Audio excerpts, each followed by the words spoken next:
Hi అండి అందరికీ. టమాటా rice చేద్దామని తీసాను. ఇదిగో దీనిలో పచ్చిమిర్చి, టమాటా, అల్లం, చిన్నులపాయ కొంచెం వేసుకుని మిక్సీ పట్టుకుందామండి. ఈ విధంగా పెట్టుకుని ఇది హీట్ అయిన తర్వాత ఆయిల్ వేసుకుందామండి. ఇదిగోండి టమాటా ప్యూరీ వేసే దీనిలో ఇది కొంచెం ఫ్రై అయ్యేదాకా వేసుకోవాలి. కొంచెం పసుపు వేద్దామండి, కొంచెం సాల్ట్. మనం ఇంట్లోనే చేశాను నేను, ఇది ఇంట్లోనే చేసుకుంటాను. బయట ఎక్కువ తెప్పించిన పౌడర్ కూడా ఇంట్లోనే ప్రిపేర్ చేసుకుంటూ ఉంటానండి.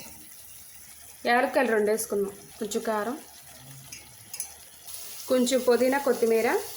ఇదిగోండి ఫ్రై అయిన తర్వాత నేను బాస్మతి రైస్ తీసుకున్నాను. ఒక గ్లాస్కి అంటే ఎవరికి కుదిరినట్టు వాళ్ళు అన్నమాట. అంటే కొత్త బియ్యం అయితే చిమిడిపోతాయి కదా, అట్లా ఆ టైప్లో మీ రైస్ని బట్టి మీరు వేసుకుంటూ ఉండండి వాటర్. ఈ విధంగా వాటర్ పోసుకున్న తర్వాత మూత పెట్టి ఉంచుకుందాం. ఇక ఈ విధంగా పొంగి వచ్చినప్పుడు వాటర్ అనేది సరిపోతాయి. ఒక్కొక్కసారి మనం కరెక్ట్గా పోసినా కూడా సరిపోకపోవచ్చు. ఈ టైంలో కొంచెం పోసుకోవచ్చు, చూసుకుని పోసుకోండి.